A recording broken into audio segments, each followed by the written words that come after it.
Imagine करें कि एक दिन अचानक आपके पास एक एंजल आए और आपको एक ऐसे दिव्यमान बच्चे का वरदान दे जो कि पूरी दुनिया में क्रांति लाएगा। जी हाँ दोस्तों, कुछ ऐसा ही होता है मैरी के साथ। फिल्म की शुरुआत में हमें एक लड़की दिखाई जाती है जिसका नाम मैरी होता है। एक दिन मैरी अपने सामने खाना रखकर प्रार्थना कर रही होती है कि इतने में एक चूहा आकर इसका खाना चुराने की कोशिश करता है। लेकिन मैरी बहुत ही नरम दिल इंसान होती है, वो खाने का एक टुकड़ा इस चूहे को दे देती है। तभी आसमान में रोशनी चमकती है और मैरी के सामने एक एंजल आता है जो इसे बताता है कि बहुत जल्द तुम्हारे घर एक दिव्यमान बच्चा पैदा होगा, तुम्हें इस बच्चे की रक्षा करनी होगी। मैरी इसे कबूल कर लेती है। फिर वो एंजल आसमान की तरफ चला जाता है और आसमान में एक चमकता हुआ सितारा बन जाता है। तभी हमें दूसरी तरफ एक पो नाम का डोंकी दिखाया जाता है। इसके साथ एक और बूढ़ा डोंकी भी होता है। ये दोनों चक्की पीसने का काम करते हैं, लेकिन पो अपनी जिंदगी से बिल्कुल भी खुश नहीं था। वो कुछ बहुत बड़ा काम करके इस दुनिया में अपनी इम्पोर्टेंस बनाना चाहता था।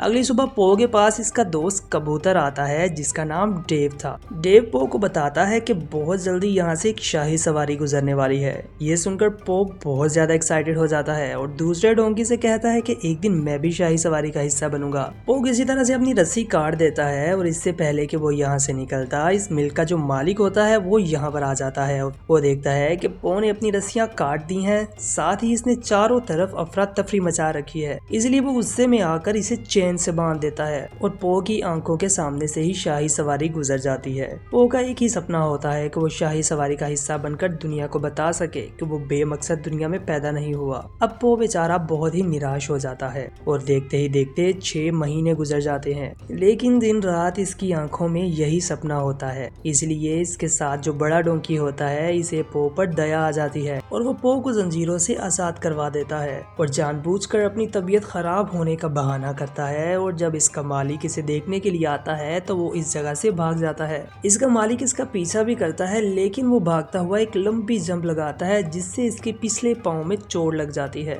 लेकिन वो किसी तरह से इसकी नजरों से ओझल हो जाता है। अब वो एक घर के पास पहुंचता है। ये मैरी का घर है, इसी लड़की का जिसे एंजल्स ने कहा था कि तुम्हारे घर बहुत ही जल्द एक दिव्यमान बच्चा पैदा होगा। वो मैरी के घर में छुप जाता है। मैरी की अब शादी भी हो चुकी है और इनके हस्बैंड का नाम जोसेफ होता है। वो बहुत ज्यादा देर तक छुप नहीं पाता और मैरी इसे देख लेती है। मैरी देखती है कि पो के पैर पर चोट लगी है। मैरी बहुत ही नरम दिल की लड़की होती है, वो इसके पैर पर कपड़ा बांध देती है।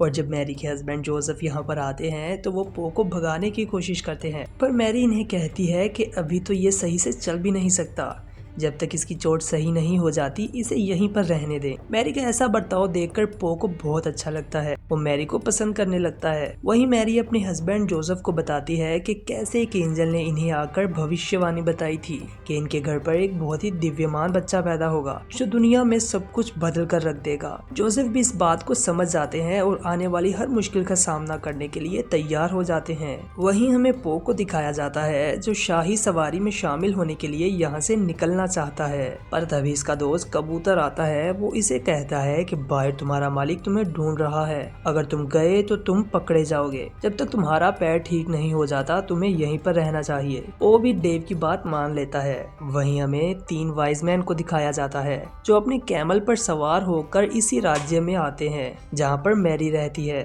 ये तीनों राजा के पास जाते हैं और इसे कहते हैं कि हम आपके राज्य में इस बच्चे को ढूंढने आए हैं जो प्रोफेसी के मुताबिक अगला राजा बनेगा। राजा को ये बात बहुत बुरी लगती है और वो इन तीनों को यहाँ से चले जाने का कहता है। तभी राजा अपने एक बहुत ही खतरनाक किलर को बुलाता है और इसे आदेश देता है कि जाओ और इस बच्चे को ढूंढकर खत्म कर दो ताकि मेरे अलावा यहाँ कोई राज ना कर सके। इस किलर के पास 2 बहुत ही खतरनाक डॉग्स भी होते हैं। अब वो किलर अपने दोनों डॉग्स को लेकर इस बच्चे की तलाश में निकल पड़ता है। ढूंढते ढूंढते इसके डॉग्स को वो चूहा मिल जाता है जिसने एंजल को अपनी आंखों से देखा था। वो अपने दोस्तों को मैरी और एंजल की स्टोरी सुना रहा था। डॉग जिससे मैरी का ठिकाना पूछते हैं वो चूहा डर कर इन्हें सब कुछ बता देता है। वहीं दूसरी तरफ हमें मैरी और जोसेफ को दिखाया जाता है जो अब दूसरे शहर जाने की तैयारी कर रहे थे जो यहाँ से बहुत दूर है। पो को भी वो अपने साथ ले जाना चाहते हैं, लेकिन वो इनके साथ नहीं जाना चाहता क्योंकि अगर वो इस शहर से गया तो राजा से बहुत दूर हो जाएगा और शाही सवारी का हिस्सा नहीं बन पाएगा। मैरी भी जब देखती है कि पो इनके साथ नहीं आना चाहता तो वो अपने हस्बैंड जोसेफ से कहती है कि हमें यहाँ से पैदल ही निकलना होगा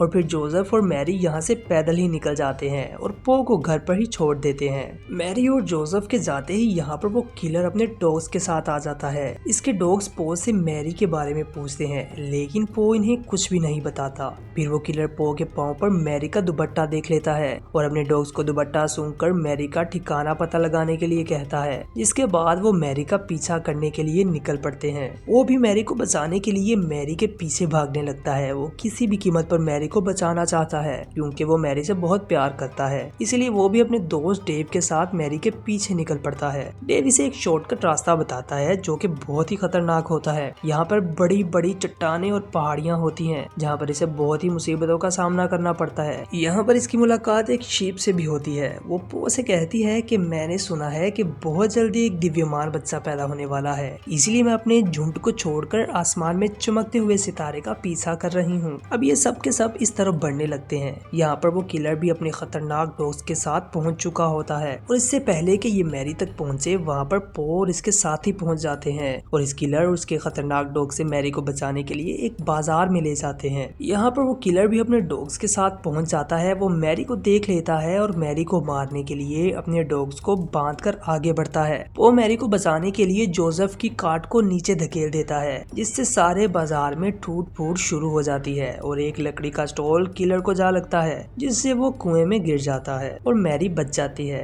अब वो सभी लोग दोबारा अपने सफर पर रवाना हो जाते हैं। रास्ते में जोसेफ पो पर बहुत ज्यादा गुस्सा हो जाता है और मैरी को कहता है कि मैं अब इसकी जिम्मेदारी नहीं ले सकता, मैं इसकी इन हरकतों से तंग आ गया हूँ। पो को भी बहुत बुरा लगता है, इसलिए वो अपने दोस्त डेव के साथ शाही सवारी की तरफ रवाना हो जाता है ताकि वो शाही सवारी में शामिल होकर अपना सपना पूरा कर सके। जल्द ही इसे शाही सवारी मिल भी जाती है। जब वो इस तरफ भागता है तो इसके पैर पर जो मैरी का कपड़ा होता है वो खुल जाता है। जिसके बाद पो को एहसास होता है कि मैरी एक रहमदिल इंसान है। अब इस मुश्किल वक्त में इसे मैरी का साथ नहीं छोड़ना चाहिए, इसलिए एक बार फिर से वो मैरी की तरफ निकल पड़ता है। वहीं जोसेफ और मैरी को दिखाया जाता है जो आगे बढ़ रहे होते हैं। रास्ते में इनकी बग्गी टूट जाती है और इसी बात पर मैरी और जोसेफ की बहस हो जाती है जिस पर मैरी जोसेफ से नाराज हो जाती है।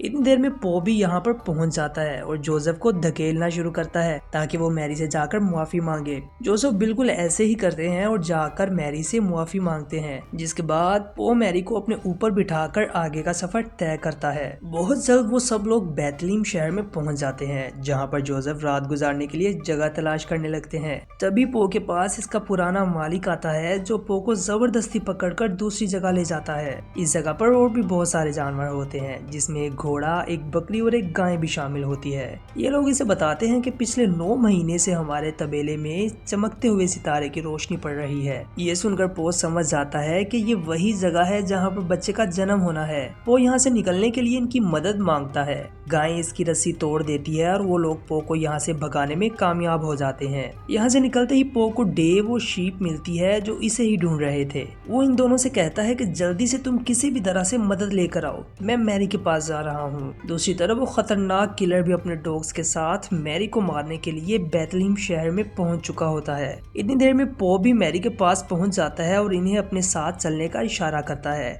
मैरी और जोसेफ पो के साथ चलने लगते हैं। किलर भी मैरी और जोसेफ को देख लेता है और वो इन्हें मारने के लिए इनका पीछा करने लगता है। वो मैरी को इस तबेले तक ले जाता है। यहाँ पर सभी जानवरों ने इस जगह को पूरी तरह साफ कर दिया होता है। वहीं अब शीप को दिखाया जाता है जो अपने झुंड तक पहुँच जाती है और वो इन सबको मदद करने के लिए कहती है, लेकिन कोई भी इसकी बात नहीं सुनता। और जब वो जोर से चिल्लाती है तो आसमान में एक बार फिर से एंजल्स दिखाई देते हैं जो सबको इस दिव्यमान बच्चे के बारे में बताते हैं जो अब कुछ देर में पैदा होने वाला है। दूसरी तरफ डेव भी इन तीनों ऊँटों तक पहुंच जाता है और इनसे मैरी को बचाने के लिए मदद मांगता है। वो देखता है कि तबेले के बाहर वो खतरनाक किलर अपने डॉग्स के साथ पहुंच चुका है। वो इन्हें रोकने की बहुत कोशिश करता है लेकिन वो अकेला इन्हें रोकने में कामयाब नहीं हो पाता। किलर तबेले में दाखिल होने ही वाला होता है कि इतनी देर में शीप अपने झुंड को लेकर और डेव इन तीनों ऊँटों को लेकर पहुंच जाता है। वो किलर और इसके डॉग्स को पहाड़ी से नीचे धकेल देते हैं। किलर ऊपर चढ़ने की बहुत कोशिश करता है लेकिन इसका वजन बहुत ज्यादा होता है।